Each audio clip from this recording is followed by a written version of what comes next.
Hello everyone, Nisha's Kannada ಲಾಗ್ಸ್ಗೆ ಸ್ವಾಗತ. ನಾನಿವತ್ತು ಬೋಟಿಯನ್ನು ಯಾವ ಥರ ಕ್ಲೀನ್ ಮಾಡೋದು ಅಂತ ಹೇಳ್ಕೊಡ್ತಿದ್ದೀನಿ, ಮತ್ತು ಯಾವ್ಯಾವ ಪಾರ್ಟ್ಸ್ನ ಯಾವ್ಯಾವ ಥರ ಕ್ಲೀನ್ ಮಾಡಬೇಕು ಅನ್ನೋದನ್ನು ಸಹ ಹೇಳ್ಕೊಡ್ತಿದ್ದೀನಿ.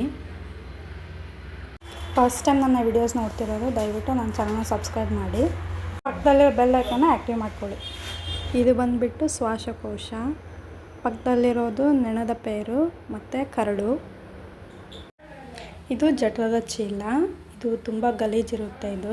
ಇದನ್ನು ತೊಳಿಬೇಕು ಅಂತ ಅಂದರೆ ನಾವು ಸುಣ್ಣವನ್ನು ಹಾಕಿ ತೊಳಿಬೇಕು. ಸೊ ನಾವು ಡಬ್ಬಿ ಸುಣ್ಣವನ್ನು ಯೂಸ್ ಮಾಡ್ತಾಯಿದ್ದೀವಿ. ಇಲ್ಲಿ ಡಬ್ಬಿ ಸುಣ್ಣವನ್ನು ಹಾಕಿಬಿಟ್ಟು ಕ್ಲೀನಾಗಿ ಹಚ್ಚಿ ಅದನ್ನ ಒಂದು 10 ನಿಮಿಷ ಅಥವಾ 20 ನಿಮಿಷ ನೆನೆಯೋಕ್ಕೆ ಬಿಡಬೇಕು. ನೆನೆದ್ರೆ ಅದು ಬೇಗ ಅದರ ಮೇಲಿರೋ ಗಲೀಜೆಲ್ಲ ಬಿಟ್ಕೊಂಡು ಬಿಡುತ್ತೆ.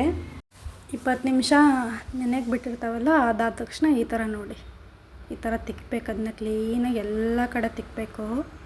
ತುಂಬ ಗಲೀಜಿರುತ್ತೆ. ಸೊ ನಾವು ಕ್ಲೀನಾಗಿ ತಿಕ್ಕೋದ್ರಿಂದ ನೋಡಿ ಎಷ್ಟು ವೈಟ್ ಆಗಿದೆ, ಈಗ ನೋಡ್ತಿದ್ರಲ್ಲ ನೀವು. ಸೊ ಆಮೇಲೆ ನೀರು ಹಾಕ್ಬಿಟ್ಟು ಕ್ಲೀನಾಗಿ ತೊಳಿಬೇಕು. ಇದು ಕುರುಬರು ಬುಕ್ಕು ಅಂತ ಕರೀತಾರೆ ಈ ಪಾರ್ಟಿಗೆ. ನೋಡಿ ಅದನ್ನೆಲ್ಲ ಕ್ಲೀನ್ ಮಾಡಿದ್ವಿ. ಇವಾಗ ಕೆಳಗೆ ಹಾಕ್ಕೊಂಡ್ಬಿಟ್ಟು ಎಲ್ಲೆಲ್ಲಿ ಹೊಲಿಸಿದೆ ಅಲ್ಲೆಲ್ಲ ತಿಕ್ಕಿ ತೊಳಿತಿದ್ದಾರೆ ನೋಡಿ. ಆಮೇಲೆ ಒಳಗಡೆ ಬಂದುಬಿಟ್ಟು ಈ ಥರ ಹಳದಿ ಕಲರ್ ಗಲೀಜಿರುತ್ತೆ, ಅದನ್ನೆಲ್ಲ ಕಿತ್ತು ತೆಗೆದು ಬಿಡಬೇಕು. ನೋಡಿ ಯಾವ ಥರ ಬರ್ತಿದೆ ಗಲೀಜು. ಸೊ ಅದೆಲ್ಲ ತಿಕ್ಕಿ ತೊಳೆದ್ಬಿಡಿ, ತೆಗೆದ್ಬಿಡಿ. ಇದನ್ನ ನೋಡಿ ಯಾವ ಥರ ಬಂದಿದೆ ಗಲೀಜು.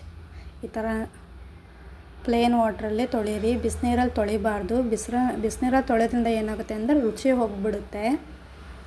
ನಾವಂತರೂ ಬಿಸಿನೀರಲ್ಲಿ ತೊಳೆಯಲ್ಲ, ಈ ಥರನೇ ತೊಳೆಯೋದು. ನೋಡಿ ಕರಳನ್ನೆಲ್ಲ ಯಾವ ಥರ ಕ್ಲೀನ್ ಮಾಡ್ತಿದ್ದಾರೆ ಅಂತ. ಒಳಗಡೆ ನೀರು ಹಾಕಿಬಿಟ್ಟು ತೊಳೆದ್ಬಿಟ್ಟು ಇವಾಗ ಮೇಲ್ಗಡೆ ಎಲ್ಲ ತೊಳೆದು ತೆಗೆದ್ರು.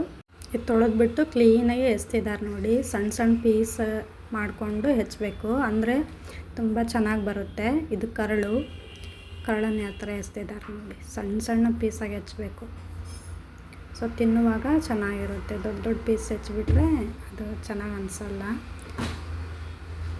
ಇದು ನೆಣದ ಪೇರು ಅಂತ ಹೇಳಿದ್ನಲ್ಲ, ಇದು ನೋಡಿ ಯಾವ ಥರ ಎಸ್ತಿದ್ದಾರೆ. ಇದನ್ನೆಲ್ಲ ಚಿಕ್ಕ ಪೀಸಾಗಿ ಹೆಚ್ಚಬೇಕು. ಶ್ವಾಸಕೋಶ ನೋಡಿ ಇದು ಎಸ್ತಿದ್ದಾರೆ. ಸೊ ಇದು ಹೆಚ್ಚುವಾಗ ತುಂಬ ಬುರುಗು ಬರುತ್ತೆ. ನೀವು ಇಲ್ಲಿ ನೋಡ್ತಿರ್ಬೋದು ಬುರುಗು ಯಾವ ಥರ ಬರ್ತಿದೆ ಅಂತ. ಸೊ ನೀಟಾಗಿ ಹಚ್ಬಿಟ್ಟು ಕ್ಲೀನಿಂಗ್ನ ಸ್ಟಾರ್ಟ್ ಮಾಡ್ಕೊಂಡ್ಬಿಟ್ರು. ನಾನು ನೆಕ್ಸ್ಟ್ ಪಾರ್ಟಲ್ಲಿ ನಿಮಗೆ ಈ ಬೋಟಿ ಸಾರನ್ನು ಯಾವ ಥರ ನಮ್ಮ ಶೈಲಿಯಲ್ಲಿ ಮಾಡ್ತೀವಿ ಅಂತ ಹೇಳ್ಕೊಡ್ತಿದ್ದೀನಿ. ತುಂಬ ಈಸಿಯಾಗಿ ಮಾಡ್ಬೋದು. ಸೊ ನೋಡಿ ಇವಾಗ ತೊಳಿತಿದ್ದಾರೆ. ಡಬ್ರಿಯಲ್ಲಿ 1-2 ಸಲ ತೊಳ್ಕೊಂಡ್ಬಿಟ್ಟು ಈ ಥರ ಜರಡಿಯಲ್ಲಿ ಸ್ವಲ್ಪ ಹಾಕ್ಕೊಂಡು ನೀರು ಹಾಕ್ಕೊಂಡು ಕ್ಲೀನಾಗಿ ತೊಳಿತಿದ್ದಾರೆ. ತುಂಬ ಲೋಳೆ ಬರುತ್ತೆ ಇದರಲ್ಲಿ ತೊಳೆಯುವಾಗ. ಸೊ ಕ್ಲೀನಾಗಿ ತೊಳ್ಕೊಬೇಕು, ಅಂದರೆ ನಮಗೆ ಜಾಸ್ತಿ ಸ್ಮೆಲ್ ಇರೋಲ್ಲ. ಇದು ಇಲ್ಲಿಗೆ ಬೋಟಿ ಕ್ಲೀನ್ ಮಾಡೋದೆಲ್ಲ ಮುಗೀತು. ನೆಕ್ಸ್ಟ್ ವಿಡಿಯೋಲಿ ಅದನ್ನ ಯಾವ ಥರ ಮಾಡ್ತಾರೆ ಅನ್ನೋದು ಹೇಳ್ಕೊಡ್ತೀನಿ. Thank you.